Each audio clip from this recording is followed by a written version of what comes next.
I hope you're all very well wherever you happen to find yourselves in the world today. My name is James Henry Vam Dorenbraak.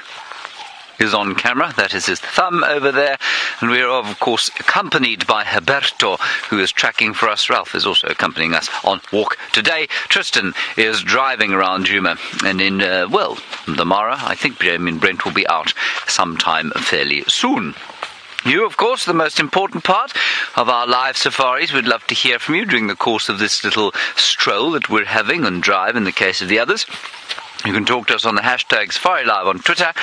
Alternatively, you can use the chat stream on the YouTube broadcast. Then the temperature today, I'm told, is about 68 degrees Fahrenheit. That sits around 19 degrees Celsius. It's much warmer than it was yesterday, but as you can see, the clouds are leaden. There is not much promise of moisture. Often when it starts off like this, there's very little moisture that comes with the grey clouds. So we'll see what happens. The prediction earlier was 36 degrees Celsius today as the maximum, which is around about 90 degrees Fahrenheit, if I'm not mistaken. So we'll see what happens there. Our plan today is to head down towards Treehouse Dam as we did yesterday. Hopefully we will be able to track and find the Styx Pride. They came back into Djuma yesterday evening with Tristan, so maybe we'll be lucky and have kitty cats on foot for Cataday. That's apparently what Saturday is if you see a cat. It is in a Cataday. Yes. Behind us we have got some guinea fowl.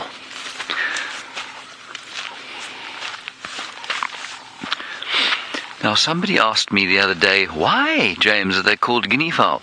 And I had to hang my head in shame and say, I'm afraid I have no idea why they are called guinea fowl.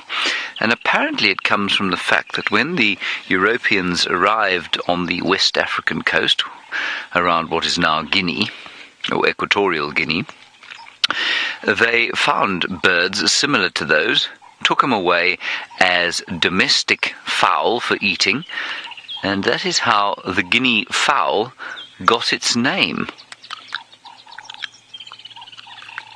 And I thought that was rather fascinating, especially as far as bird eating goes, I consider those to be, well, somewhat below the standards required for human consumption. On that note, let us go across to Tristan, who I believe has found himself something astonishing, a piece of sand. It is astonishing, James, as astonishing as one could ever ask for, and it is little tracks in the sand, and as you can see, rather large tracks. I put it at that as well. Now, these are for the Styx Pride, which is what James was talking about, for our Cataday experience, and so hopefully we'll be able to find them. There are tracks absolutely everywhere. James also mentioned, my name is Tristan, and on camera today I do have Senzo 3 fingers. There we go. Those are the normal 3 fingers that come out. It is live, it is interactive, which means hashtag SafariLive on Twitter or YouTube chat if you would like to get hold of us. Now, these tracks so far go absolutely everywhere. I've just come down to Treehouse Dam, which is where we left them yesterday, and there are tracks going north, south, east, west, all over the place. So I'm just going to have to try and figure out exactly which ones are the best ones. I think what happened is when we left the dam yesterday, just after we finished, there was some waterbuck that were coming from this northern side. So I think potentially these females maybe chased those waterbuck into this area and then came back with the cubs, and then the cubs tracks with the females go northwards up towards Philemon's cut line. From there it looks like they turn more to the east. So I just want to go along and check Weaver's Nest and check around this side, maybe even Twin Dams, in case they made their way to that area. If nothing, then we'll come back to this section and try and scratch around here and see if we can find them. But there's definitely nothing at Treehouse Dam itself, which means that they must be somewhere in this general vicinity. The thing about lions is they tend to move quite a bit, particularly the Styx Pride. They seem to be quite tough actually to pin down. They seem to go all over the place, and with overcast, cloudy weather like we're having this morning, I wouldn't be surprised if they're still moving right now if they didn't manage to catch anything. So we're going to try our very best to figure out exactly which way the tracks go and which are the best tracks to follow. But hopefully they'll make our life easy and just be lying out on a road somewhere, or even just lying next to one of the dams. That would be the best thing for us, but we'll just have to see how it goes and see what we can manage. At least we've got tracks, that's always a good thing, and most of the tracks are heading, like I say, north into our property, so that's good as well. The problem is those 4 young cubs, which we didn't see yesterday. I believe the female and those 4 young ones were left behind by the pride as they walked off, and we're just south of our boundary, and so that might have pulled everybody back to Little Gowrie again to go and see what's happening with them. So we're just going to have to, like I say, check around and see. I'm sure they're here somewhere. It's just a matter of decoding the tracks and making sure we look in the right places. I have a funny feeling that they maybe are somewhere around Twin Dams, and that they've moved around all over these areas, and that they lay up somewhere there, but I can't be 100% certain. I'm just checking for their tracks on Weaver's Nest here, that they don't go north-south. Jason, you're asking where the heck is the... The last time the Nkuhuma was seen was on Buffelshoek, and then from there I have no clue as to where they went or what their kind of route was. Now I see lion tracks here going back to the west. Now these lions didn't come from here this morning, I mean yesterday evening, so this must be fresher tracks from when they've been moving around and then they've gone back towards the dam. So I'm going to just turn around, I think, and go and just double check where these go, and while I do that, let's go back across to Mr.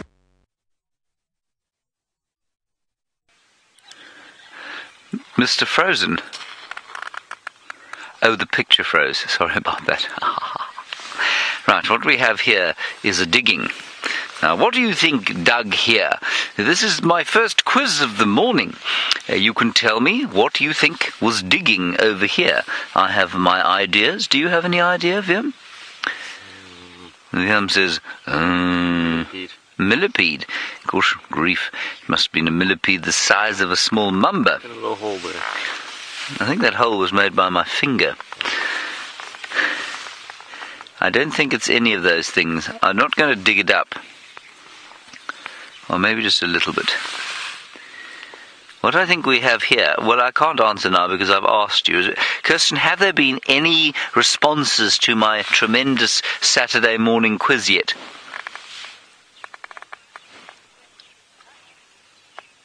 Obtuse Willie, you have said bugs.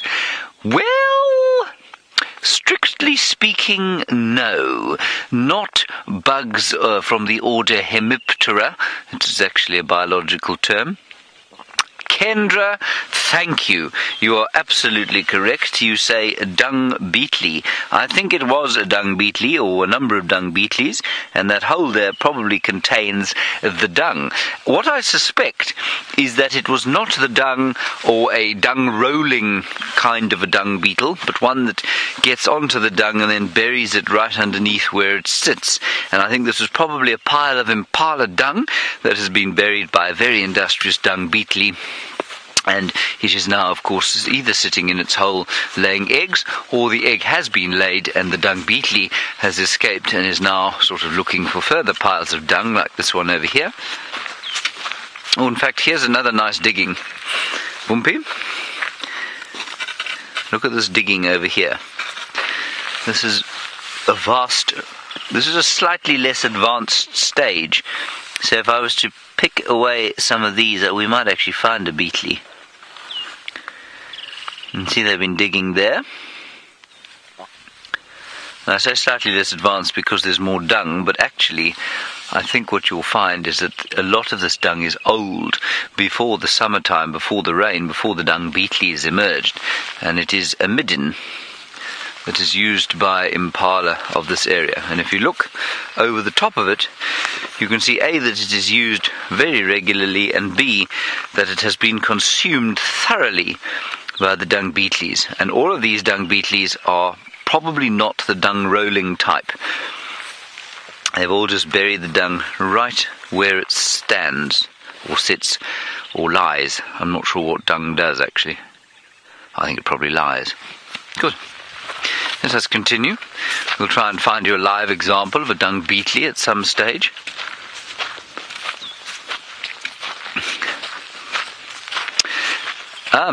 I didn't do it. You were wondering about spiders in the winter and what happens to them. Well, spiders in the winter, there are two kinds of solutions they have for the winter. The first is, of course, to migrate to the north. They hitch a ride normally on stork or stork's foot or something like that, and they go and they live in the northern hemisphere. Otherwise, what they do is they build themselves a sort of shelter. They don fur coats, light fires, and wait out the winter like you and I might. That is obviously complete nonsense. Neither of those things is true. Some spiders make it through the winter. I can't actually, something like a recluse, a widow. Some of those widow spiders in this area will survive through the winter because they live in very sheltered environments.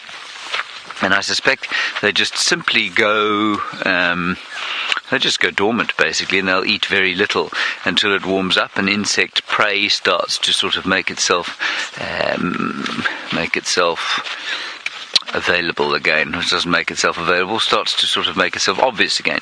Something like a baboon spider, which would live on a clearing like this, would simply stay in its hole. Many of them can live up to something around 15 years apparently, so they would live in their holes. And while they won't light any fires, the warmth of the hole will certainly, and safety provided by the hole, will see them through the winter. Also, they will eat very little. A little bit like a reptile, of course. They're completely cold-blooded or poikilothermic, so they don't eat. You want me to stop, do you? There's a scorpion hole. Thank you, Viam. And so they will just wait out the winter. But something like a golden orb-web spider, the other strategy for the species is just to die during the winter, so they don't make it through the winter. They only last for one season, which is quite interesting. Here is a hole of the burrowing scorpion, which of course is a terrifying creature, but it is almost completely harmless to human beings. Now he's in there. And what I'm going to do is put the stick in. I'm not going to poke him. You could put the stick down and kind of really rile him. Oh, you've got a torch. Well done, Viam. And we'll just see if we can't get him to stick one pincer out. Just so that you can see him. So I'm going to just let it rest there slightly. See if he holds on to it. And then just withdraw it slowly. You could... No, he's not taking the bait. You could rile him up, but that would be very cruel. Yeah. He's right in there. He'll be looking for millipedes, and they're extremely neat, these scorpions. Can you see how he swept himself a little Zen garden outside his hole? And he will not keep any rubbish in there, so any millipede that he does snaffle, he'll toss out the exoskeleton all around the hole. Thank you, Viam. This is very kind of you. Would you like that back? Yes, thank you. Excellent. Now, unfortunately, fortunately for him, Tristan has managed to find the lion tracks, and so he's going to tell you about them while we try and run towards them as fast as possible. Well, James, good luck with running towards them because it's a bit confusing. There's tracks literally everywhere I've driven so far. There's a track for a lion walking in all different directions, and so I'm just trying to work out that if nothing has just crossed south out of our area, because if we're following tracks, there's no point if they've already moved out of our section. So just checking the southern boundary at the moment. So I apologize for any rattling on the camera. I know it does bounce around a little bit, but unfortunately it's the most effective way of just making sure that we're not chasing ghosts on our side of the world. So far so good though. The only tracks I've found have been coming north from Twin Dams with the cubs, and so I'm pretty sure they are somewhere on our area. It's just a matter of actually finding exactly where they have settled down for the night. The nice thing is though, it looks as though they came from Twin Dams up towards Elephant Carcass, and then more of them came down Weaver's Nest and they joined there and then headed westwards towards Treehouse Dam itself. So maybe we'll try and scratch around Treehouse and just check.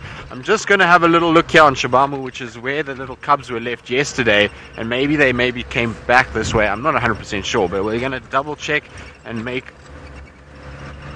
a little turn around this area just to see. Now I'm just having a look on the edge of the road just to make sure their tracks aren't kind of crossing anywhere because of the amount of vehicles that drive on this road. You have to kind of look on the sides of the road in order to be able to see them.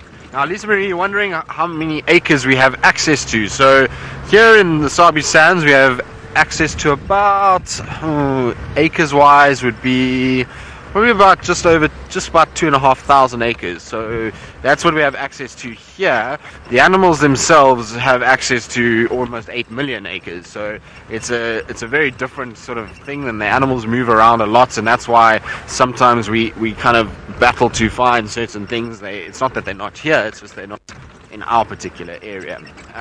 In the Mara is a little bit different, so when Brent and Jamie hopefully get going a little bit later, they've got access to over 2,000 acres, so it's a lot more up that side of the world. Right, it's still not coming boundary and sort of coming into our section, so I would expect to see a few trucks for them going that direction, which is fine. That's what I'm mostly seeing there. Now, what I want to just double check.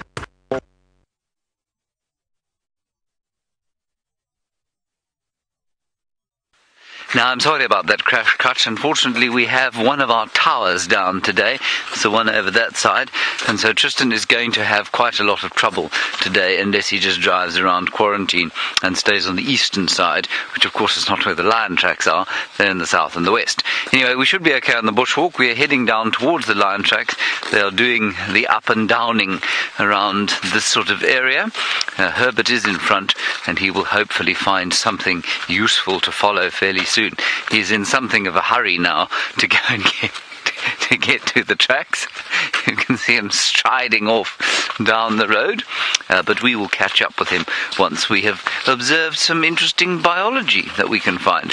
The first interesting thing here is not so much interesting biology as it is in rangeland management. You can see that this old road has been covered by our very own Rexon, in fact, by a whole lot of Strychnos madagascarensis. Now, that's just a bush encroaching species, and it's been used, of course, because it grows in very thick stands here, and you can remove it without doing much damage to the wild, we hope. And what's happened is that it's been placed all over all the old tracks and all over the dam walls, and that is in an attempt to stop water flow and therefore stop erosion, and you can see it's actually starting to work already. After the rains, you can see green grass is starting to grow in and amongst the branches, and as that happens, so more and more water and soil will be caught as it runs off with the rain, and eventually, of course, this Strychnos will disintegrate. It will just sort of rot away quietly, and we should be left with an almost indistinguishable piece of ground. So that's the plan behind something like this. Whether it will work or not, I think it probably will. Right, what else can we find you that is of great interest to all concerned? I suppose I can tell you, of course, that we have now had probably about 60 millimeters of rain by this stage, and that's quite a lot for this time of the year, and I'm still fascinated as to why it is that we've had, well, an earlier birth of impala by about 2 or 3 weeks this year, and I'm going to make a theory, or give you my theory for it. Many will tell you that it's because, you see, we had relatively okay rains quite early on, and so the impalas have just popped out their babies. And I'm going to say to them, nay, thou speakest not the truth, but thou speakest rubbish. I'm going to say, I think that what probably happened, remember, the mating happens during the dark phase of the moon in May, and that is never the same time every year, is it? As far as their cycle goes, it is, but of course the dark phase doesn't always occur in May at the same time, and that means, of course, there's always going to be a variation over the years of up to sort of, it probably goes as much as 2 or 3 weeks, and so I think you'll find that there was an early mating by about a few weeks this year, simply because of when the moon was in its dark phase at the time that the impala were in rut and the ewes came into estrus and began to ovulate. Isn't that quite interesting? I think that's probably why it is we have a 2-week early birthing time this year. That is my theory. You are welcome to tell me if it is rubbish or not. Right, we're going to keep going. Tristan, I'm afraid, has got no signal. I'm not going to stop unless I find something fairly astounding on account of the fact that we just want to try and get down to where the lion tracks are. Oh, now, Kathy, you ask a very good question. You say, do I think that those lions could have affected or could affect Tandi's movements? Yes, I'm sure they would. Absolutely. She will avoid them like the plague. But at the same time, while she'll be aware of where they live, or where they're walking, she has a duty now, of course, and a responsibility that a leopardess would not shirk, and she has to feed those cubs. So while she might want to be away from the lions, if they are near her cubs, she will have to be nearby as well. But they definitely haven't gone up as far as her den. That would be right into Nkahuma territory, and I think they'd be reticent to do that. They're right on the northern and western fringes of their territory, the Styx Pride. Okay, here we have what looks to me like an African violet, except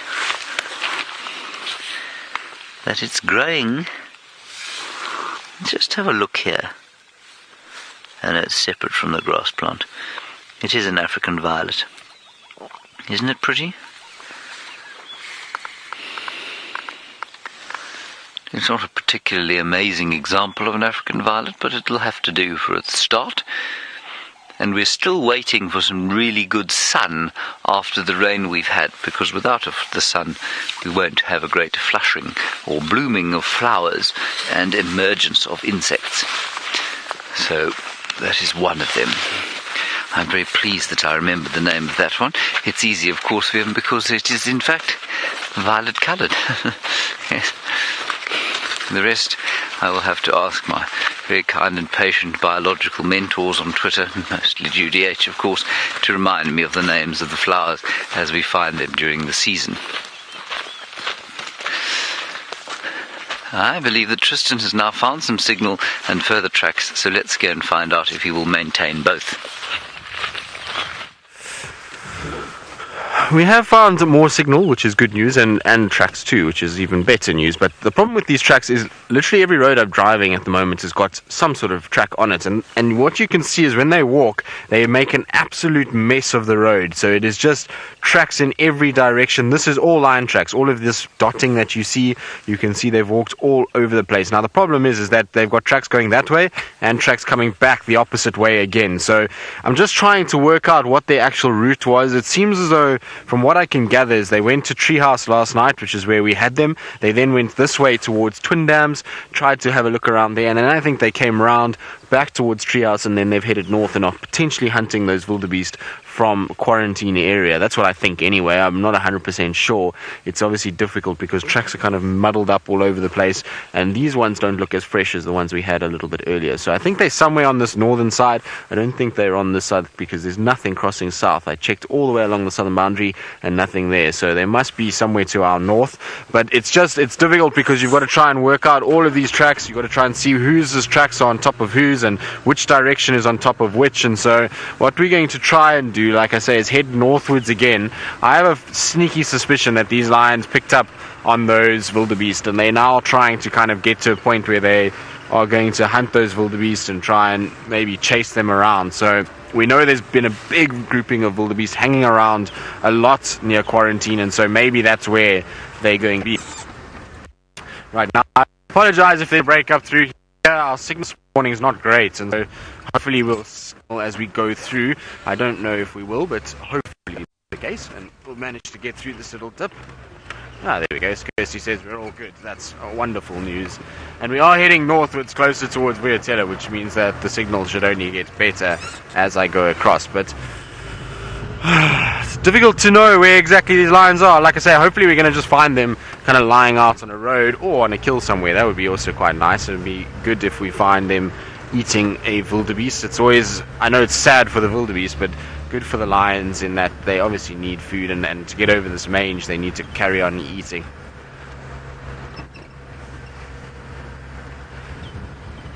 Well, Miss S, you're wondering with so many tracks, how do we decide which ones to follow? Well, the thing is with them is that you've got to try and get to a situation where you look at the tracks and you look at them carefully. Now, the tracks that are made from early last night, so the ones when we saw them, you'll find that there'll be things like civets, genets, hyenas, porcupines, honey badgers, all these nocturnal creatures that would have gone over the top of those tracks, and then the fresher ones wouldn't have that. But before we get into the tracking really quite seriously, let's go quickly across to James, who has a spotted creature on foot. Yes, it is a hyena, of course, and like most hyena, it looks like it's been beaten up. Just listening, we found some lion tracks here. And as we found them, the hyena came out of the bushes. And I wonder if the hyena is not listening or smelling the lions. This one has lost its tail. Well, its tail is a sort of a stump. And as Ralph just said, it looks like it's got a hangover. I think he's absolutely right. I think that's a wonderful way to describe what a hyena looks like on a Saturday morning. Okay, it's gone off there. We're going to go and check the pans down here now. Herberto, would you like to head off this way? Up this way. If I suddenly start going, ha, ha, ha, it means I've seen a lion. Which is very exciting. We saw the cubs, the Styx cubs on foot yesterday, but that was only once Noel had found them as well. It was quite nice, but now we'll see if we can find the adults.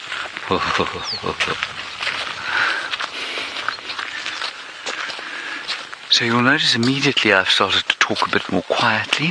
It is because I want to be able to hear anything that might either growl at us or move suddenly in the bush. And remember, for those of you who are new viewers, we don't do this for the sort of cheap thrill, if you like, of finding lions on foot. This isn't an adrenaline sport. And the chances of a lion taking deep offence at us are very small. So what we're trying to do is just to find a cat on foot. And what it does for you when you find an animal like this on foot is it makes you feel a connection. It kind of cracks open a fissure that we as human beings have often closed off, and that fissure, of course, or the shell we've built around ourselves, is an isolation from nature. It's an isolation from our origins as animals in the wild. And finding a cat on foot tends to crack open that shell, and suddenly you're connected once again to the wild and to nature in a way that it's almost impossible to replicate somewhere else.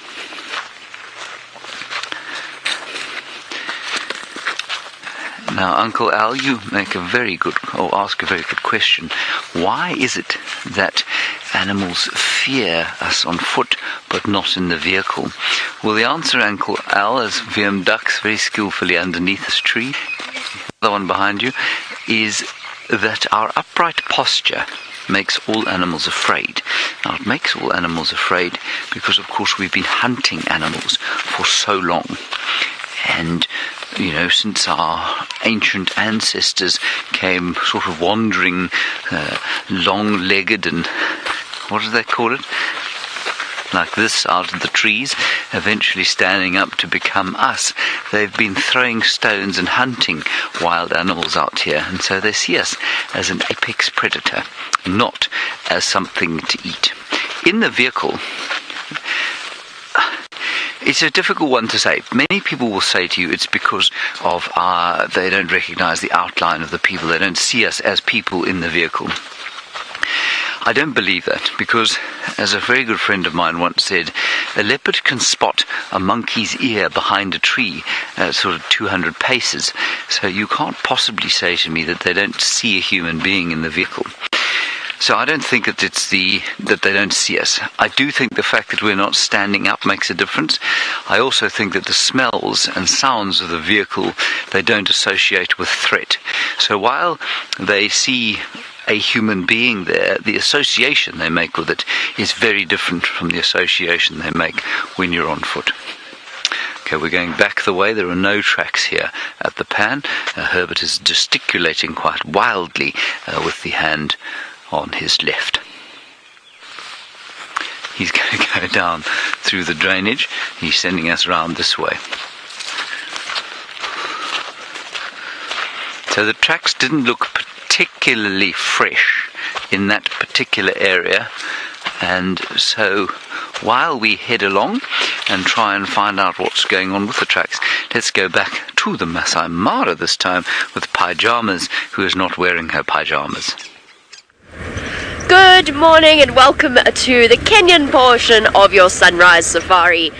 My name is Jamie, and this morning Archie is on camera with me. So for those of you that have missed the last few safaris, Archie and Adrian are here with us on an interview. They've been doing amazing work so far. Yesterday I was with Adrian and we went and saw Nasatoy's cubs. And Nasatoy, so that's the female cheetah, Kenya's daughter, and cheetah cubs, fluffy little cheetah cubs. So the plan for us is to go back to her. Now, I mentioned that I was in Kenya.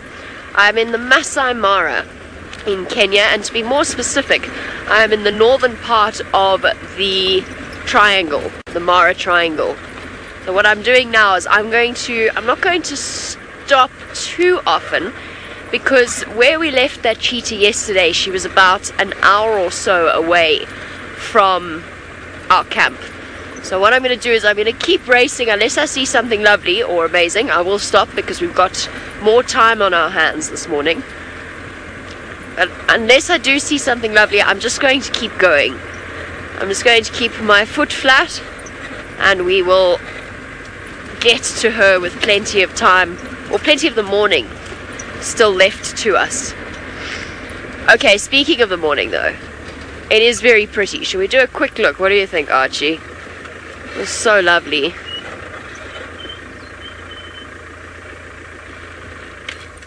It is really, really beautiful here this morning. Although already the sun is strong and the light pale. But because there's been so much rain, it is the rainy season here in the Masai Mara. So because there's been so much rain, everything is fresh and green and clean. It just looks gorgeous. And the sun is coming up over that side. And some of the hot air balloons as well, I think I saw off in the distance. Quiet, peaceful, and beautiful. Ah, is the camera doing that thing? Oh no, that's not Archie's fault, by the way. The camera did this to us yesterday when it decided it didn't want to focus, and we had to restart it. So that's not Archie's fault. It's one of those things that happens. I think it'll do it again. Maybe. We're good. Back up and running. So there we go. Quick view of the morning Masai Mara. And then what we shall do, while we make sure that the camera is all good and up and running, is we shall send you back across to the southernmost country of the African continent, and let's go and see whether or not James has any luck tracking lions on foot.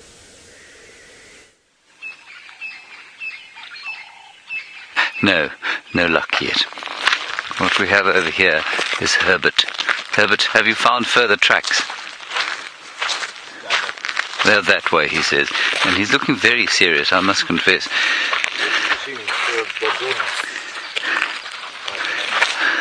We're going to carry on here and see if we can't find the lion tracks. But very, very, very serious about this business now. Ralph is helping him, aren't you, Ralph?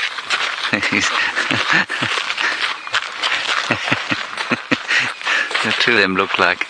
It's not... One finds it difficult not to draw a comparison between Jeff Bridges and Ralph in Dumb and Dumber at this stage, especially given how much taller than Herbert he is. Ralph, of course, is not dumb in the slightest. He's a highly experienced guide. The image suddenly struck me, and I couldn't stop laughing.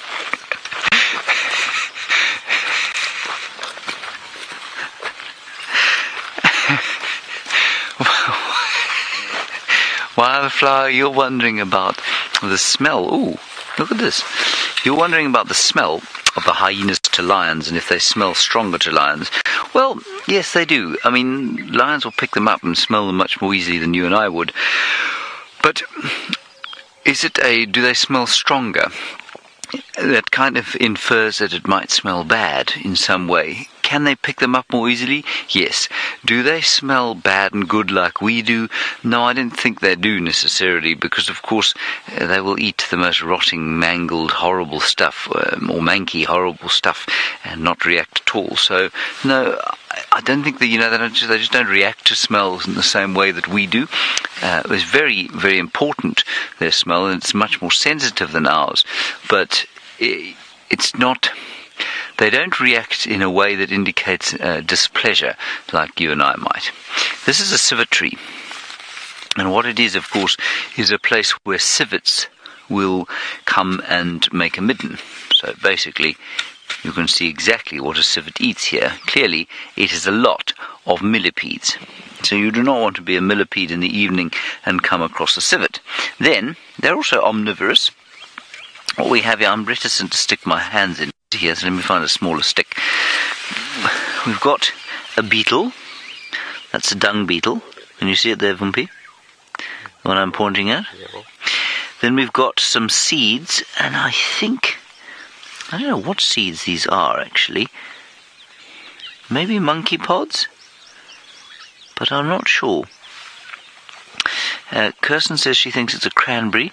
It isn't a cranberry. Of course, it is a seed, not a fruit. And what else have we got? You often find scorpion shells in a little civet tree like this. You know what? That dung beetle. Can you see this one here, Liam? I think it's alive. I think it's alive, and it's actually dung beetling. It is. It's exactly. There are a few of them here, actually. Dung beetles that... Oh, look. They're two mating. All standing on each other. One of the two. That was a wild leap of logic. They might just... they might just be standing on each other. So the dung beetles have not been consumed by the civet. They are occupying the civetry in order to take advantage of the nutrients on offer here. And I think that's why you'll find here, for example, what have you got there? Oh, what a bone. Ah, yes, and there are bones. Look at that, small bones. From rodents, small mammals. This is a magnificent civetry. What I wanted to say before Wiem very cleverly found bone was you can see this area here is kind of been cleared of the nutritious stuff, and it's just now shells, exoskeletons, whereas the area that the dung beetles are working in, they're clearly separating the nutritious stuff, and I use the term advisedly, of course. They're separating the nutritious stuff from indigestible chitin of the exoskeletons. That's very interesting. Huh. Alrighty, Brent Leo Smith is out and about also. I think he's on the western side of the river today, so let's go and find out what he's going to find over there.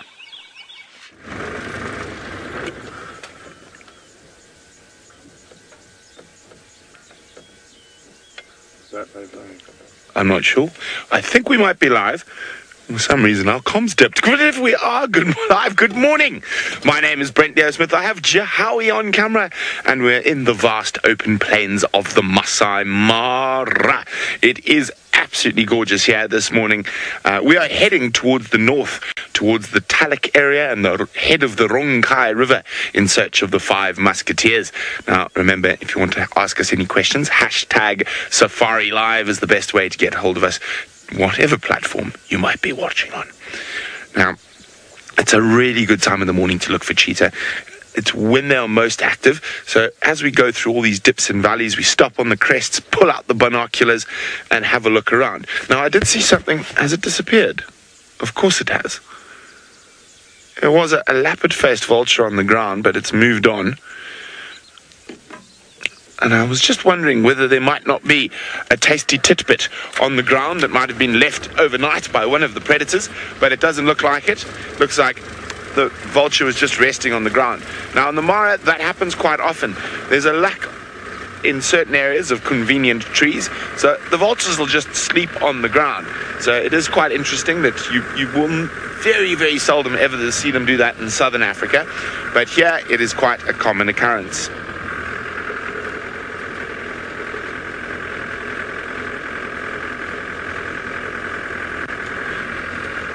Now, I'm looking very, very carefully through this area as Miale, the female cheetah, she's been around here for a bit.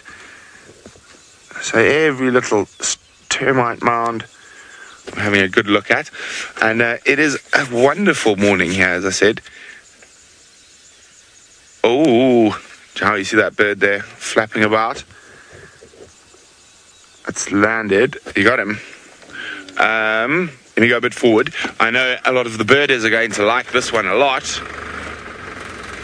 Okay. Okay, so, okay, if you zoom, keep down a little bit. Now, what we're looking for while we do that is a shock of color. Let's have a look. Maybe, oh no, I've lost sight of it. And it's still there. Okay, but he's turned his back. I'm going to go forward. But I know the birders are going to be excited about this. We see their cousin very, very frequently. We don't see them as frequently. They seem to be a little bit more difficult to spot. It's not that they're not nearly as common as their cousin. You got him now, Jao. See that sitting right out there? Okay, so zoom. Let's have a look. So straight over there, a little bit to the left. Slowly, a little bit to the left. A bit more. I think it was there. Right, so let's just come out again. You see this dark mound right next to us? Yeah. So slightly to the left of that dark mound. Okay, so there. Let's try there. There we go. Center frame. Isn't that gorgeous? Rosy-throated longclaw. You can see the light catching those beautiful colors. Now, as it flew past, I just saw that almost bright pink. It's not really rosy, flashing about. And there we go. That's a lovely bird to start the morning off with, the rosy-throated longclaw. So they're definitely not as common as the yellow-throated and the Mara. For rosy-throated longclaws, they are quite common because in southern Africa, it's one of the most difficult birds to find with a very limited range. So the only place you really see them is in northern Zululand, is the best place to see them. And Botswana is another good place to see them. Whoop, and off it pops. But in the Mara, we actually see them quite frequently, so we're quite spoilt. And in this area around on these crests here, we do see them quite often. Now, I'm going looking for cheetah, but it seems like Jamie has already found a big cat for the morning. I found one lioness belonging to the Angama pride, so yes, our first big cat of the morning. And as you can see, she's really struggling to walk. Not struggling to walk, but she is limping badly. She's definitely got one very uncomfortable leg. Looks like it's the front left by the looks of things. I can't see anything immediately. But this is one of our Angama lionesses, and I just had to, I know we're racing off to find the cheetah, but I just had to stop off and check up on them, and I'm glad that I did. I haven't seen this particular pride in well over 2 weeks, so I just wanted to come and find out how they were doing, how big the cubs have got. I just couldn't resist when I saw how close to the main road they were. She's limping on the way back to the rest of the pride. Fullish belly. Looks like they might have eaten last night. Not a big meal, but it does look like they might have eaten. And she's stopping to look across to where I think the rest of the pride are hiding. Let's go and find out. Let's go and see if the cubs are out and about as well. Now, an injury like this, and I mean, it's sad to see, and I think it's probably quite painful, but I suspect it was acquired hunting. I think it's quite fresh, and as a result, I don't think it's going to be too serious. Oh, lions are playing up ahead. Alright, girl. She'll come and join us in her own time. We'll catch up with her, but I can see the lions playing and bouncing up ahead. And then once she reaches, because she's on her way here, once she reaches us, then we can have a close look.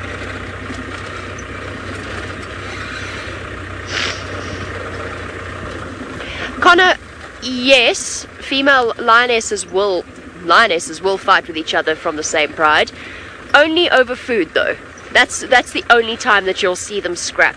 Sometimes they might growl at each other, do a little snarl if one of them lies on top of the other and stands on a foot or hurts it. Just doesn't give it that correct amount of personal space. Okay, I know that there are vehicles, but we'll just have a look. The cubs are wandering down the road. They are very fat, so they've had a meal this morning or last night. And that's when lionesses fight, is over food. And it's brief, it is not dangerous, or they very seldom hurt each other except by mistake. Okay, let's catch up. Sorry, we didn't quite make it in time, so there's a couple of vehicles ahead of us that we'll have to leapfrog as we go along. Where's our limpy lioness? I'm just checking. Can't see her.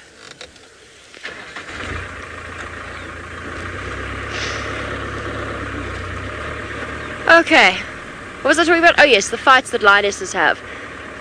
They're very seldom serious.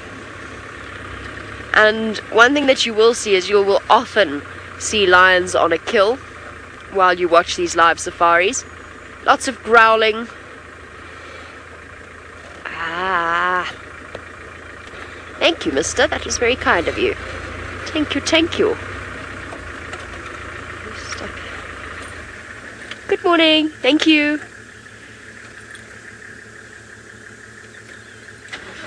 Thank you. Okay, quick look because the guy said it's okay for me to go ahead. Almost completely. So I just wanted to show you the Angama pride in all their glory. 4 lionesses and 13 cubs as far as I know. I haven't done a head count. But the last time I saw them, last count, they had 13. You can even see the little males now. They've got little manes around their cheeks. The guys have grown up so much. Look at that. Look, it's got a little mohawk.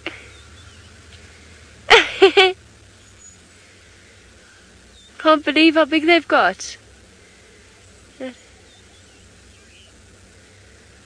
quite know what it had there. Let's see if we can jump ahead. It's very kind of this guy to, well, I say jump ahead. Let's see if I can bumper bash my way through.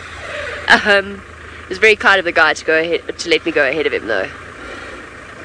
It's just a curve of a road, so there's a bit of a bottleneck in traffic. I'm not allowed to call it that, sorry.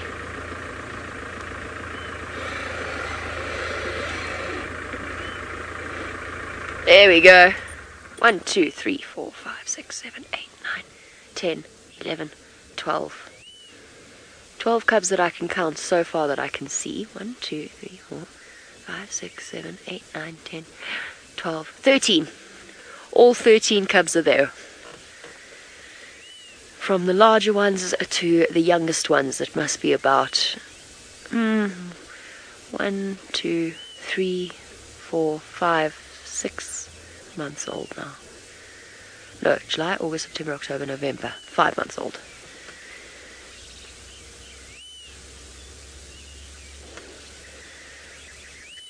Oh, this is stunning, isn't it?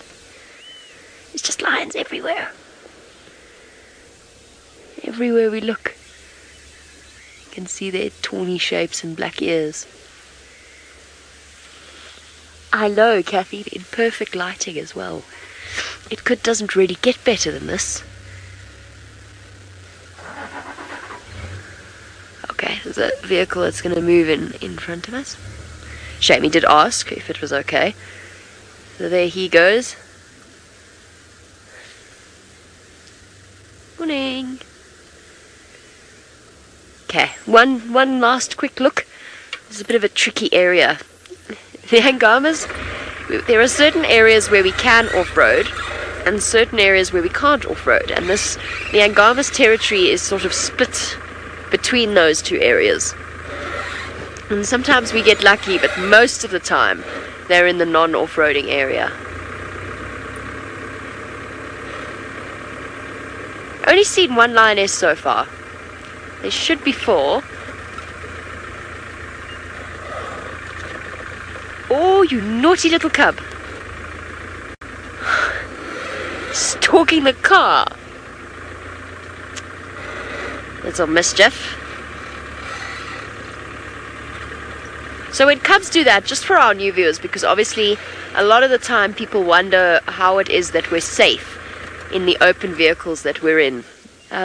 So a cub doing that is entirely innocent. It is a natural curiosity and part of the growing up process, and something that it'll grow out of before it's a big scary adult lion.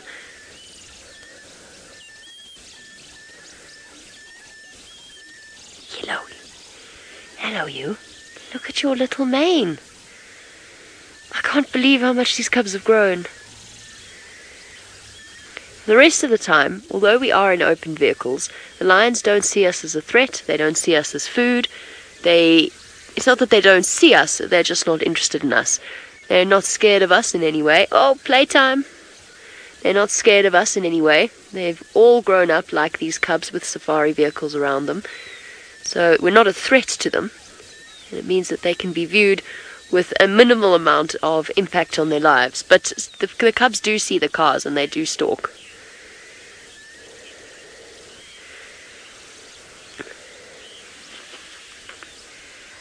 Snivy? Or is it Sniffy? Haha. Snivy, you say that you're allergic to cats. My sincerest sympathy, so am I actually. Now you want to know, would that... Oh, look at them fleming grimacing. Snarling, pulling up their lips like that. There's obviously an interesting smell there. So now the question is, if you're allergic to cats, would you be allergic to lions? If you touch them, would you start to sneeze? It's quite specific, that allergy. Isn't a cat allergy is largely an allergy to their dander and their saliva. Yes, probably you would, to be honest. I am, certainly. In the times that I've been hands-on with lions, I have come up with blotchy, red, itchy patches. I haven't started sneezing, but I have, in the times that I've been involved with moving lions or darting them in some way, I have come up with itchy welts where... It only happened once, where a lioness salivated on my arm, and it came up bright red. Although technically when you're working with them in a hands-on situation... Oh, hello, girl. Oh, shame. Sore. But it could be a very fresh injury, and that's why she's feeling it so badly. Hey? Call the rest of your pride to wait for you. Shame, girl.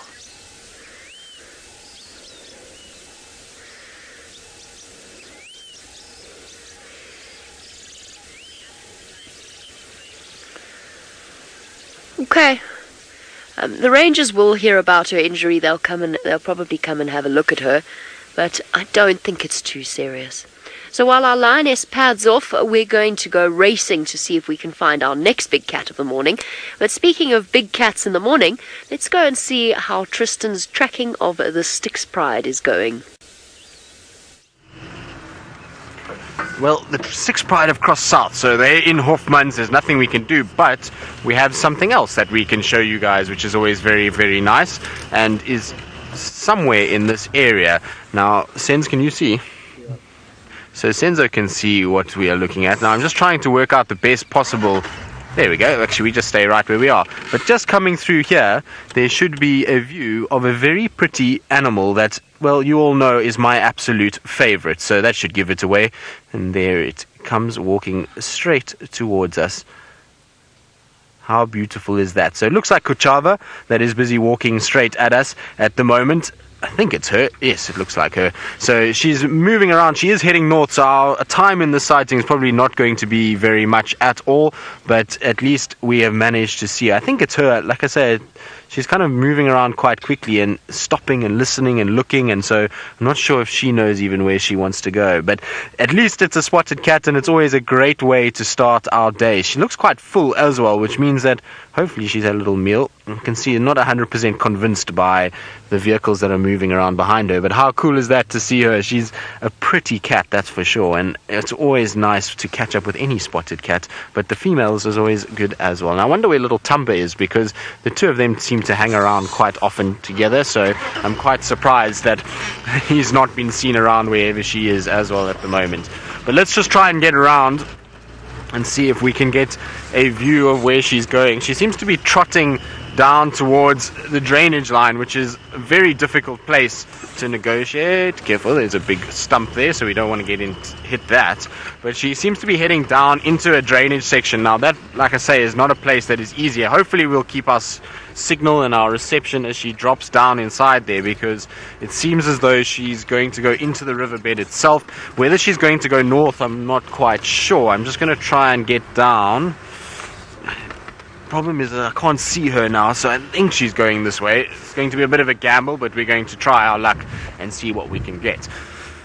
But it will be interesting to know. I wonder, when I look at her belly like that, obviously I'm sure she's taking advantage of impala lambs and various other things that are around at the moment, but I wonder if maybe there's not a sign of her having little ones. I know it's very optimistic and very kind of subjective, and it could really not be a long shot, and it might not be the case at all. But I was just thinking about the fact that she mated a few months ago and she's been scent marking, and I wonder if she's maybe not just starting to show a few signs of being pregnant for the very first time. It's not quite right just yet. Her belly's not hanging the right way, but you know, in its early stages of pregnancy, it sometimes can be a little tough to work out and to kind of know when they are or when they're not. Now I just see these guys are above us here, so she must be heading down this direction. I think, I'm not 100% sure. It looks like she might be coming this way. Let's see. Maybe if we go back just a little bit. It seems as though she's moving kind of just a little bit behind me here, so I just want to go back slightly, and then we're going to have to just wait and be patient. I'm not sure if she's going to drop down into this drainage line. She might not. It's in kind of a lottery at this stage, but there's a lot of vehicles up on the top there, so if she comes down here, it's going to be a bit of a problem, because none of us are going to actually be able to follow her from the top, so it was worth us coming around. And so anyway, it doesn't matter, at least we've got reception here as well. It's pretty strange being down here and actually getting reception. Is she coming this way, Senzo? So Senzo says he can see her coming this side, which is fine. If we just sit patiently, hopefully she'll just come down and move into this area, and we'll be able to see her down in the riverbed itself. We're right on the boundary, so she is going to cross north, I'm pretty sure of it. Sorry, there's a spider web there.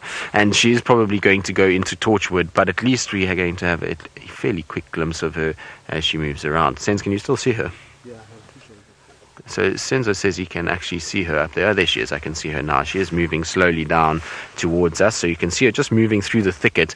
And I'm hoping that she's going to come and lie down somewhere in the sandbank. She seems as though she's moving quite fast, but hopefully she's going to get to a situation where she will sit down somewhere in this area.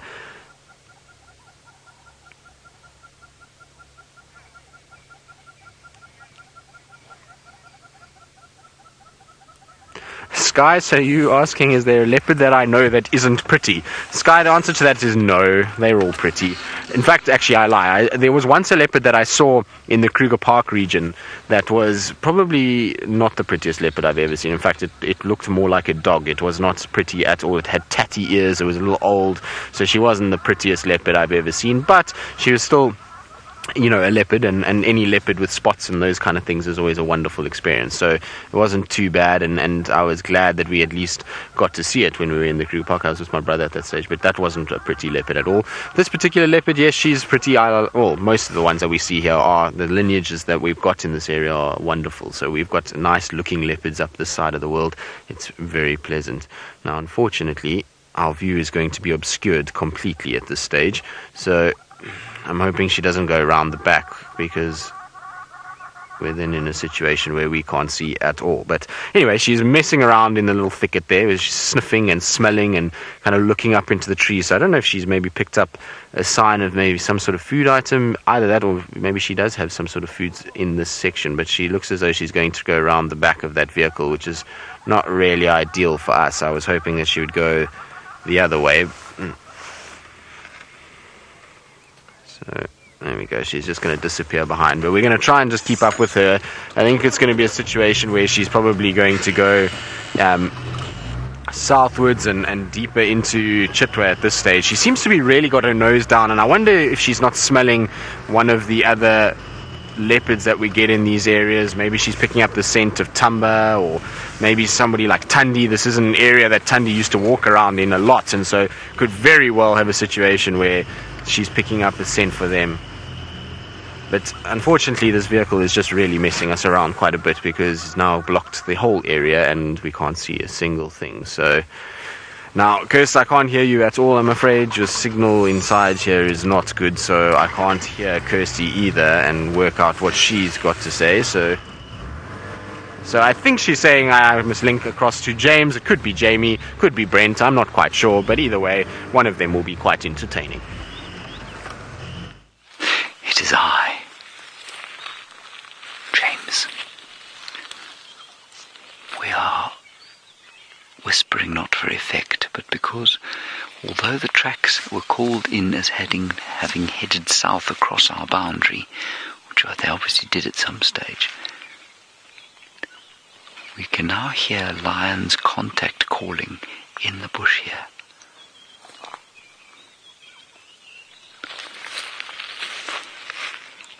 VM thinks he can hear them over there. Herbert's headed off the other direction.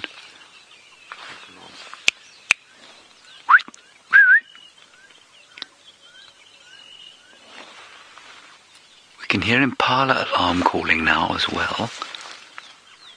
And what we had, while we just wait and see, Herbert is listening. We've also got squirrels alarm calling all over the place.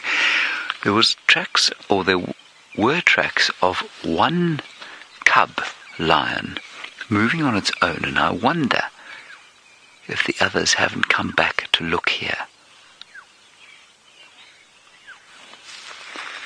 There's a track of one lioness the other side of this termite mound. Let me just get a view of Herbert here.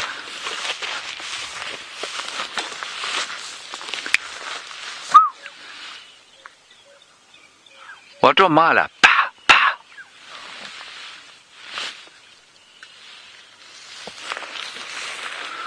Let's just go slowly this way.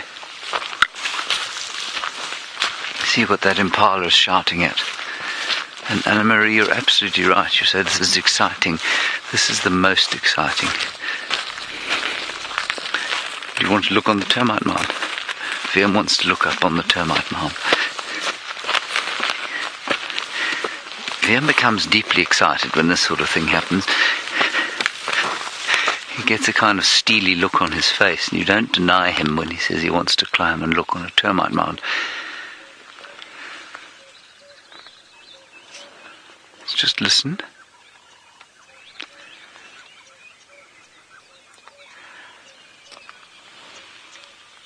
Squirrels alarm calling.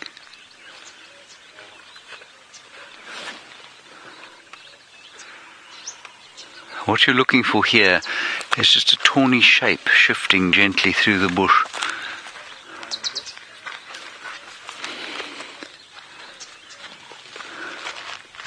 I can't hear the impala anymore, it's not alarm calling. Alright, we're going to see if we can find these lions quickly. While we do that, Tristan, of course, is still with the magnificent little leopardess.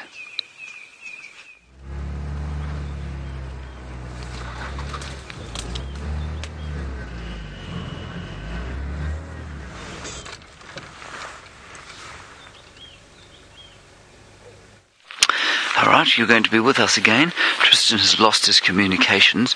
We're off the termite mound now. Let's just keep going down through here. Watch out.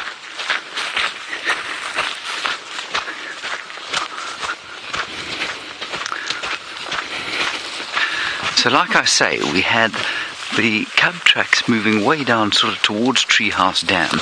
Couldn't find any adult tracks. Now we're hearing the odd contact call from lions, and also now that alarm calling impala and squirrels. The squirrels could just be shouting at a hawk eagle or something like that.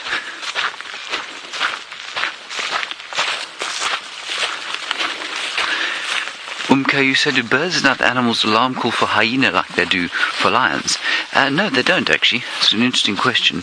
They will, if a hyena shows intent at a herd of impala, then yes, they might start alarm calling, but not otherwise, no. And birds, I don't think I've seen birds alarm calling at hyenas. They recognize them for being what they are.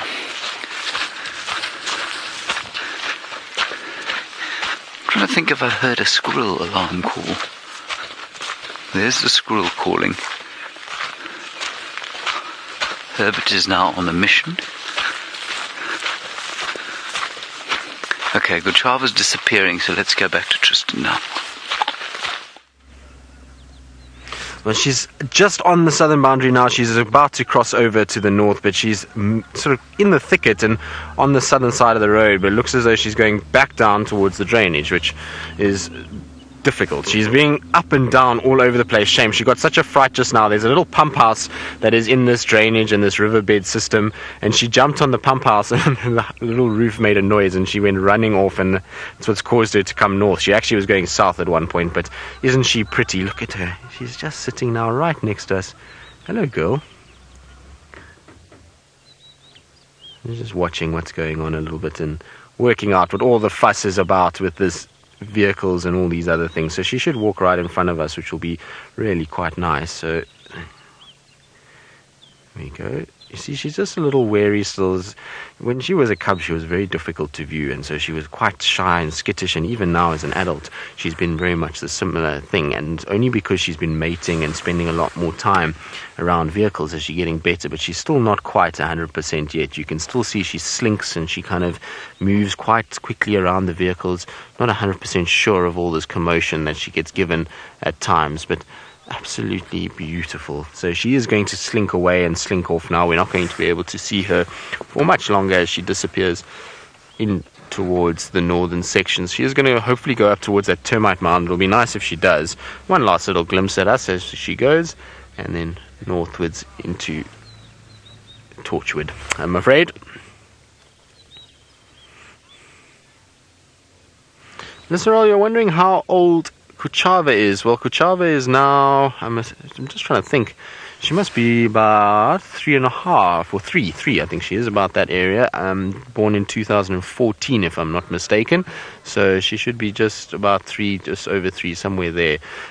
So she's getting into sort of the prime of her life. She's not even a fully developed adult female yet. Normally they only kind of fully develop at around 4.5, 5 years old, so she's still making her way. She's only just becoming territorial. She's only just started mating for the first time, and so she's having a situation where she's just setting things up. And I wonder if maybe that's why Tundi has moved as far north as she has, is to allow space for this little one to get into a situation where it can work out what it's doing and how to go about business. But there you go, it's going up onto the tree, so we've still got at least a clear view from here.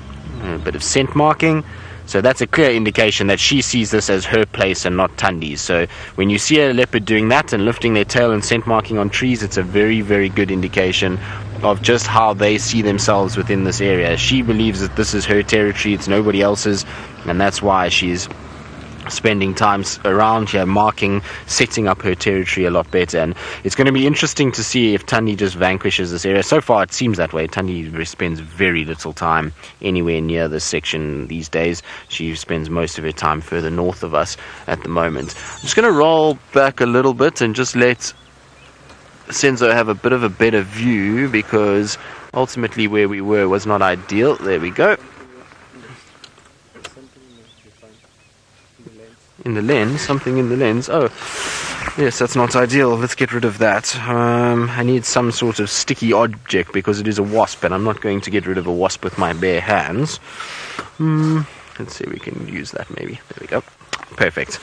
So, proper photobomb, as Kirsty said. So we're back to our leopard, and no more wasp that we want. Well, we don't really want a wasp at all in the car because I don't feel like being stung by one, to be honest.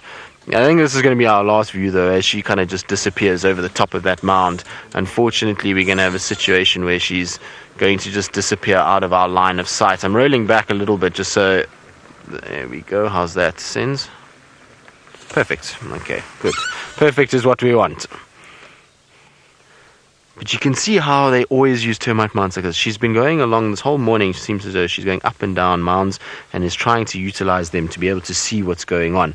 I'm not 100% sure she's going to kind of move off this mound. Sometimes what you'll find with leopards is they go up, they look around, and then they decide just to sit down. So it's worth us being patient and sitting here for a while. You never know. Maybe we get lucky and she decides just to lie down. Although she's looking up in all the trees as though she's got... or looking for a carcass of some sort that she potentially is stashed away somewhere. No, off she goes.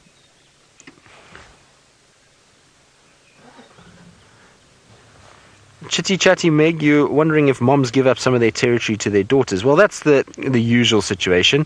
So you'll find a situation where normally females will push their younger female down into the sort of one of the edges of their territory in order to basically give them a start in life. And so if a mother will, her territory actually starts to shrink the older she gets, if she has daughters, because she allows the daughters, to spend time in her territory and take and glean off little sections. So it does change a little bit, and you will find a situation where they do give off little bits. Males obviously a bit different. Males tend to unfortunately end up in a different area altogether, because the dominant males see them as a threat and chase them. Now, I'm not sure what this leopard is doing. I'm going to just try and get into a bit of a different view, because she's gone up into a tree, and I don't know what she is doing up there. It seems as though she's busy with something, but I'm trying to just get a better angle that we don't have this other tree in front of us. So let's see. Sends anything from there, buddy? No. So it actually is better from lower down, because we can get in underneath this bigger tree. I don't know if we're going to get a view of her now. She's gone up into the tree itself. There's one big tamboti that is in front of us, and so it's making life a little difficult to actually see her.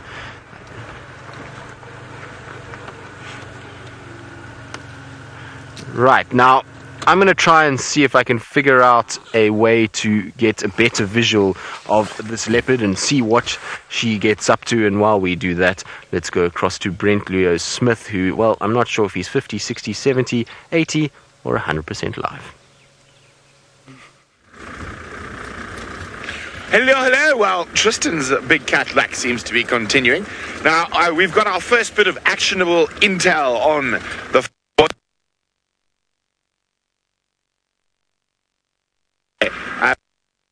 Sekanani.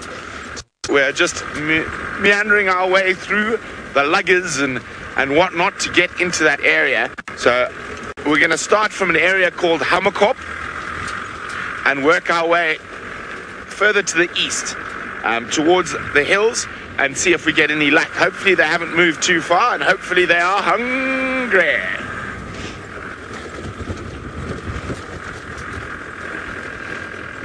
We're starting to get onto the edge of the loiter herd of wildebeest. We've seen probably about, 800 or 900 wildebeest so far, probably 1,000 zebra.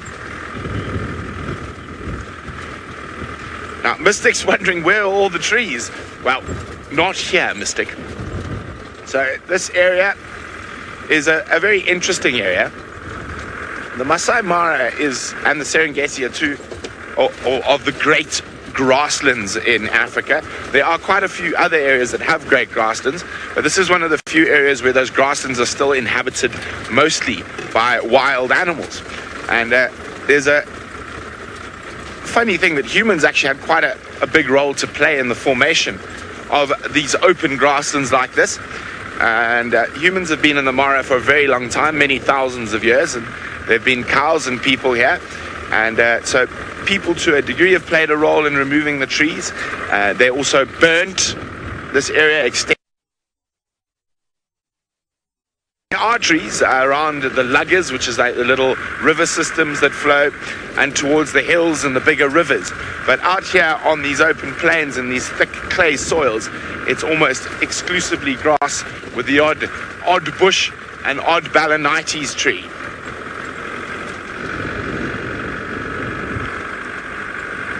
So I also got an update on Malika. Malika sounds like she's all the way down on top of the ridge, so quite a long way away from where she's been hanging out for the past couple of months. And I wonder, as those two boys get older, is she trying to find a gap away from the 5 boys? What is that? No. It is a hyena. There's a hyena. I was looking at something else there, but there's a hyena marching about on the open plains. A fat hyena. It's very seldom you see a skinny hyena in the Masai Mara.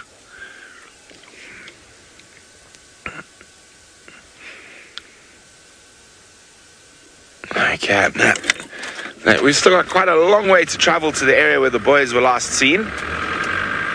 But you never know what we might find along the way. There's some nice prides of lions in this area. You never know which female cheetahs might be around. We know Malika's not, but you don't know whether... Oh, and Miale was seen between here and Kikarok, so she could easily pop up. That's the wonderful thing about being on a live safari. We literally have no idea what we're going to see next.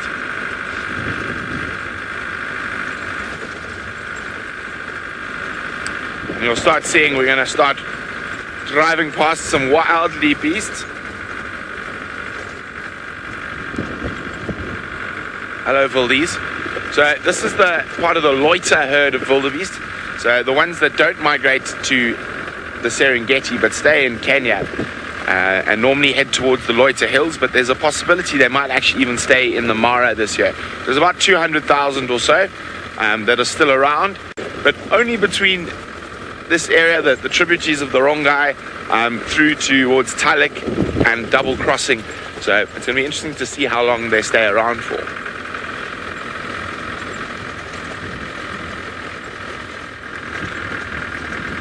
Oh, I'm not sure who we're going off to next. My comms are breaking up a little bit. So let's shoot to wherever we're going next.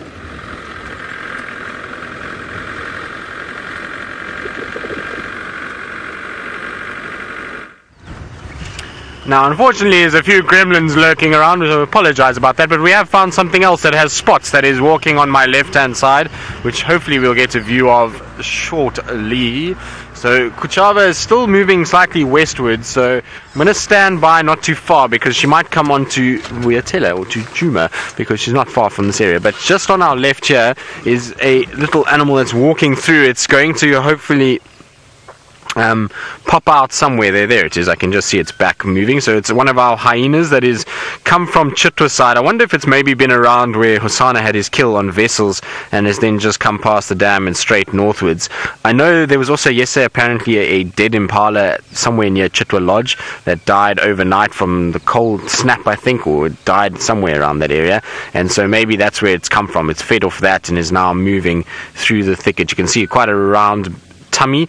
I'm not sure if any of you guys will be able to get an ID from that, but maybe you will. I know a lot of you are very good with your hyena spot patterns, but let's go around because we can keep up with it. Might as well follow it for a while, see where it goes.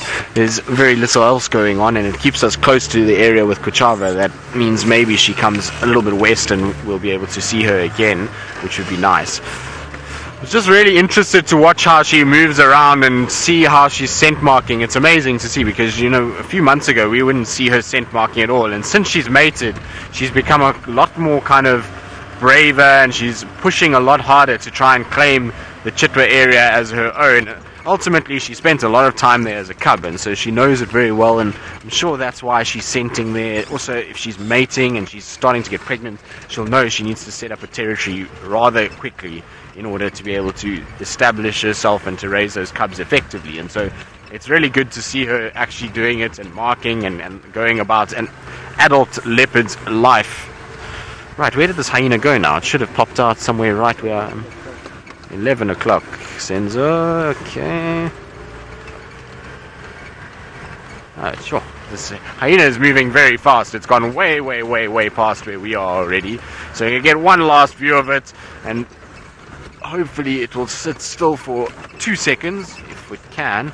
It seems as though it's been a hyena festival this morning with Brent and James and now us. No, hyena, slow down. You're walking too fast. There we go. No, it's going to seem to disappear off into the thicket onto this game path.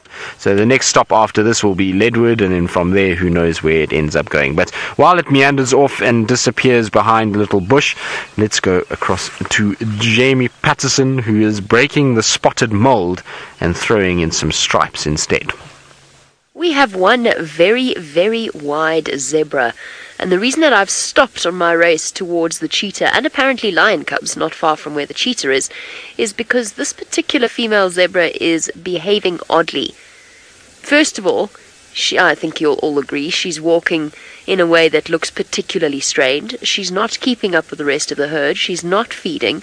She went and sniffed a particular patch and she lay down, and then she was clearly uncomfortable and she got up again. I might be jumping to conclusions, but I think she's going to have that baby soon. I'm trying to see if I can see any contractions. It's difficult to tell. You can see her skin moving every time the flies land on her.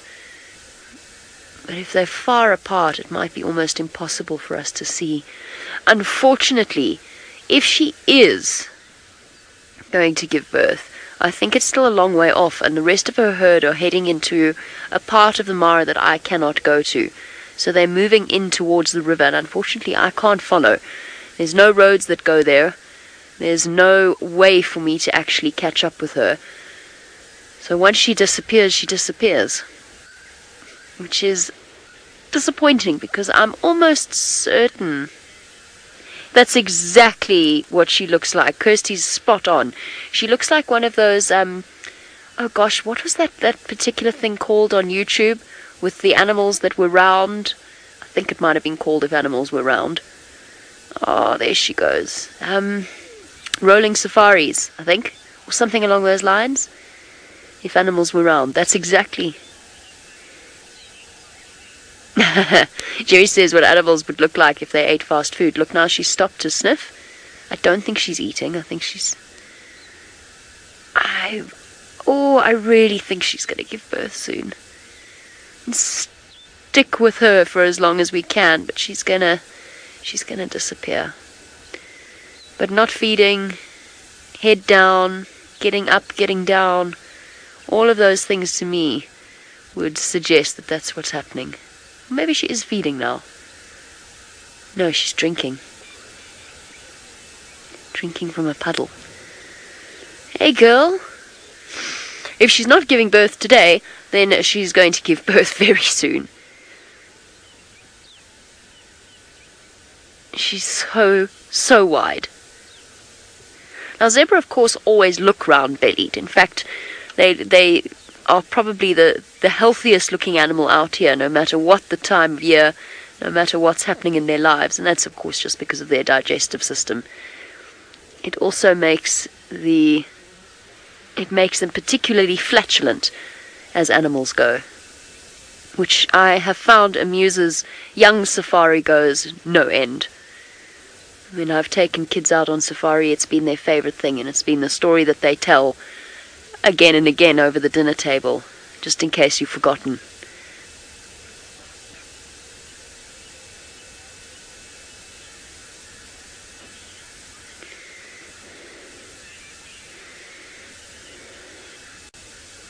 Connor, yes, absolutely. It is when... Oh, she's so round. Look at her. She's like a barrel. The process of giving birth is absolutely dangerous for the mother and will attract predators. And it's something that she tries to do in a way that will keep her in a place that's quite subtle and quite hidden. But even then, the smell of the blood, the smell of the placenta, she'll try and cover that up as quickly as she can. But essentially, it doesn't really always work. So there's a very good chance that a zebra or any animal giving birth could be spotted by predators, and they're very vulnerable at that point. That's why this is the best time to see animals giving birth, because it's first thing in the morning, it's starting to get hot. You see, speaking of predators, hello you two. See, hyena fest continues.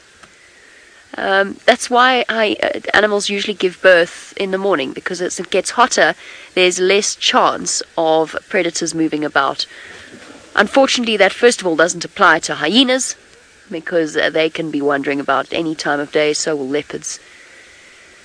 And also, the females obviously don't have complete control over when they give birth.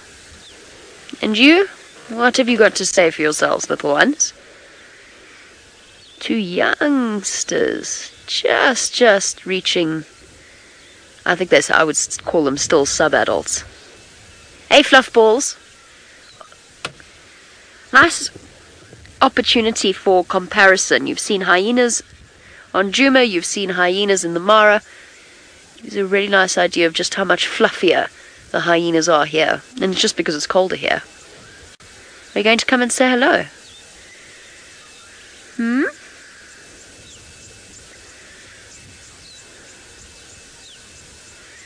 Not quite as brave as the Djuma hyenas.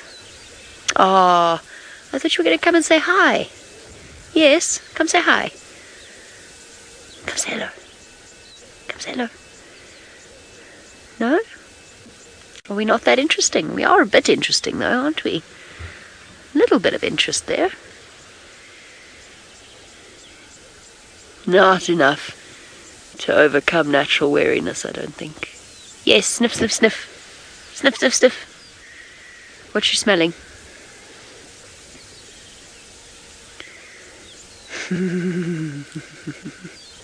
Come on. Come on.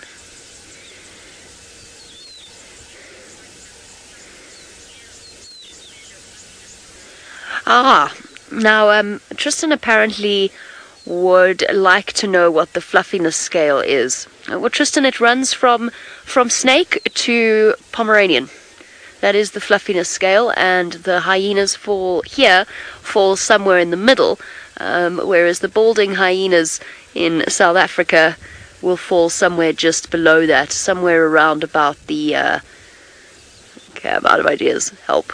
I'm not sure where they fall on that scale. Oh, what is the scale called? I see. Well, the scale is called Milton's scale of fluffiness. I don't know why I said Milton. Milton's scale of fluffiness, the Milton scale, and it is measured in units. Molten scale, that's what it is. Brilliant, Kirsty, you're a genius. What a good team we make. I think that's exactly where my mind was going. The molting scale, and it's measured in units of hair per inch. Metric, of course, no. So hair per square centimeter. I don't know. one molting on a scale of snake to toy pom. Okay, well Tristan is now, he's content. I'll try and think of a proper unit of measurement, because hair per square centimeter is a bit boring, isn't it? Any ideas, everyone? Hashtag Safari Live on Twitter. The fluffiness scale. The hyenas are certainly one of the fluffiest creatures, but you know what's even fluffier than the hyenas? The cheetah cub. And we've got ground to cover. So we're going to say goodbye to our fluffy hyenas and go off in search of something that falls just below a honey badger in terms of fluffiness. We're going to have to think of better units of measurement, I think. Right, let's go find some fluff balls. I'm hoping they're within signal range. Yesterday we were lucky because they were on the ridge. I hope they've decided to be kind to us today.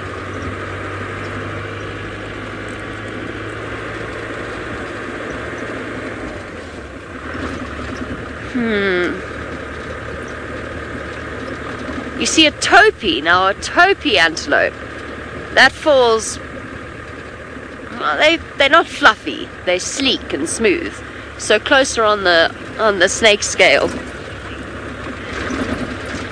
Well now, Tristan, you've raised it. Let's go across to South Africa and find out what level on the fluffiness scale the impalas fall into. Well, I think it depends, Jamie. I think it depends if we are on adult impala or baby impalas. Little impala lambs, I feel like, get more of a fluffy rating just because of their cute factor. They don't have as much fluff, but just because they're cute, I'm going to give them a higher fluffy rating. So they're going to be closer to Pomeranian side than snake side. The impala adults, well, I'm not sure. We'll have to measure their fluffiness per square centimeter. What do you think, Kirst? I am not quite sure. I think they lower down on the scale because to the right of them is a very, very fluffy antelope. A 5, so they're 5. Now behind that tree, which is very well hidden, I'm going to move so that we can see it because that's got a animal that is far more fluffy in the form of a male nyala. So male nyala, I think we'll give maybe a 6 or a 7. 7, okay, so this Nyala gets a 7. Well done, Nyala. You've done very well to get a 7. So, adult impala 5, Nyala bull 7. I think baby impalas will give them a 7 too, because, like I say, their cute factor just counts for something in the fluffiness scale. Now, this is, of course, absolutely a ridiculous conversation, but a funny one nonetheless, and I've quite enjoyed it, actually. Now, I believe that behind me somewhere is a whole bunch of hyenas roaming around that are going towards Kuchava. So I'm listening out very carefully because if they decide to invade on that parade and Kuchava comes south again, that will work in our favor and we'll be able to spend some more time with her. So I am listening very carefully. But I was hoping that leopard was going to come in this direction because there are impala lambs around these days, and I know that impala lambs love Chitwa open area. It's always a great place to find nursery units for impalas, and so every time a leopard walks anywhere near here, I always hope they're going to come towards this open area and spot those lambs and potentially try and then hunt them. So it's a place that maybe Kuchava is going to come during the day. I'm not quite sure, although she seems to really favor that drainage line. She doesn't really move too far from the drainage line. Every time I've seen her moving around, she tends to try and get into thickets and towards drainage sections, so maybe she's just more comfortable in those areas than open sections. But what we're going to do is just go down to the dam for a bit and spend some time there and listen as to what's going on with these hyenas and Kuchava, because the hyenas crossed from our side into Torchwood, so there's no view for us at the moment, but there is a situation where they are moving straight towards that leopard, and so who knows, maybe they eventually chase the leopard south again back to our side. And I was saying yesterday that apparently there was an impala carcass somewhere here, and so I wouldn't be surprised that the hyenas have been looming and gathering because of that impala carcass. I'm not sure how big the carcass was. I don't know if it was a baby or if it was an adult or if it was killed by something. Apparently it was just lying out in the open and no sign of any predators, so maybe it just died from exposure with the temperatures. It does happen when we get these cold snaps after hot weather. You sometimes get a situation where things will change. Now, why are you making a fuss? So there's a francolin here that's calling. I'm trying to see where it is, if it's on the ground or if it's up in a tree.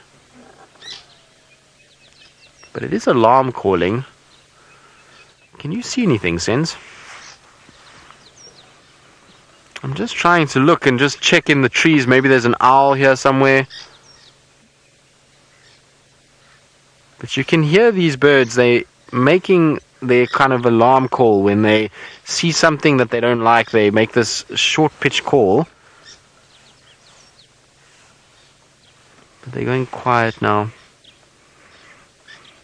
I wonder if maybe it wasn't a bird of prey that just flew over. I just heard a fish eagle as well, so it could have been one of the birds of prey that do this when birds of prey do come past. We also know that there's a Wildebeest eagle. That's why they're doing it there to our left. So this is why they're busy alarm calling, because of a bird of prey that's being mobbed by a number of different birds. So you see inside that apple leaf is a whole bunch of drongos, and it looks like a Wahlberg's eagle. I'm not 100% sure. I can't see very nicely, but it looks like a Wahlberg's that's busy being dive bombed and carrying on, and that's why the Franklins are making so much noise. They are kind of alarm calling at the fact that there's this predatory bird, and things like Wahlberg's eagles are bird eaters, and so they need to be very aware of that. You can see a fork-tailed drongo is always in the thick of it, always chasing things around and are trying to cause trouble, so I'm sure they're going to make sure that this bird gets chased fairly shortly, and they won't let it out of their eyesight. They're going to sit right there, and they're going to alarm call at it. They're going to flick their tails. They're going to warn everybody that I've spotted a predator, be careful, and this eagle's got no chance to be able to grab any of these guys.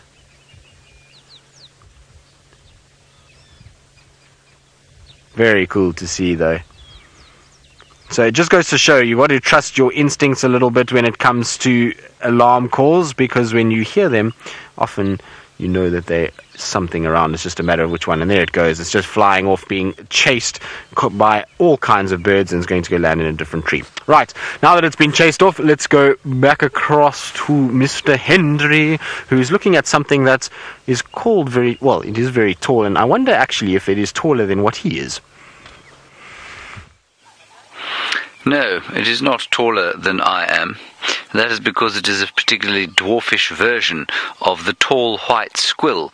As Kirsten pointed out, it is neither white nor is it tall. But those flowers there will become white, or maybe it's actually flowered already. No, it has flowered already, and it's already disintegrated. So I'm not sure why this plant grew much like a Viamanai, in fact, sort of to less than full height. But that's just how it was. My update on the lions is that they have crossed over into Arethusa and seem to be heading west towards Elephant Plains. Why they're choosing to do that is anyone's guess. We had very fresh tracks from this morning, and they have just been found out of our traversing area, I'm afraid. That makes me very sad. Then there is a spider living in there. I suspect a crab spider that is cleverly disguised to look like a tall white squill flower, and it is hiding in its little web on account of the miserable weather that we're having today. And you can see it's pulled lots and lots of little flowers together, and as it's done so, it's made itself a very pleasant little shelter. I was just waving at some guests there. Isn't that nice? Alright, so our plan from here is to head now towards Treehouse Dam, see if perhaps Shadow and Cub have not come across that way.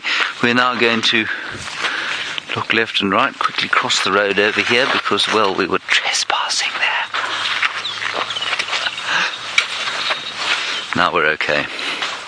We're not trespassing anymore. Let's carry on down here. I have seen a few other flowers. All of them have been African violets. Can you see it? Oh, there they are. Woodland kingfish.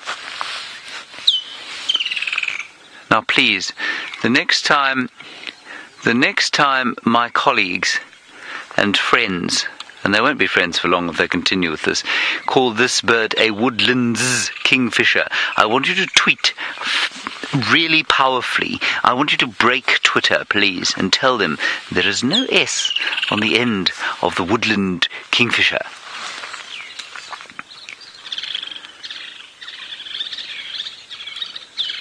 Oh, they're having a wonderful dog fight there. They really are like watching little fighter jets flying around the place. And as I always say at this time of the year, it's so exciting when they come back and you hear their noises and you watch their dancing calls. By the time March rolls around, you cannot wait for them to pack their bags and go away, because that sound becomes quite overwhelming after so long. Now there's quite an interesting hole here in this tree. This is really very interesting indeed. If you look up here into this marula tree, you can see that it has been damaged by elephants many times, and a very old injury which I suspect, well, I mean, it looks like a branch was pulled off there at some stage, but it's opened up a sort of chamber And it's the kind of chamber that a ground hornbill might come and investigate to live in. Now, the interesting thing about that, of course, is that you can see how few and far between chambers like that must be. The trees here, well, some of them are quite large, but for them to be large enough to make a hole big enough for a ground hornbill to live in, well, it's just unlikely. And you can see, therefore, that one of the major threats, of course, that a ground hornbill faces is the lack of nesting sites. And in an area like this, that's really gold. Outside of protected areas, very few trees anything like this size, especially not with chambers like this. They're often chopped down for food, obviously, or for wood, certainly. And we can see and cleared from land for agriculture. And that's why the ground hornbill is in such trouble. Very nice. Maybe we'll be lucky there. Now, Tristan is having all the luck today. You can see I'm now starting to look slightly miserable with my life. He's got some baby bird things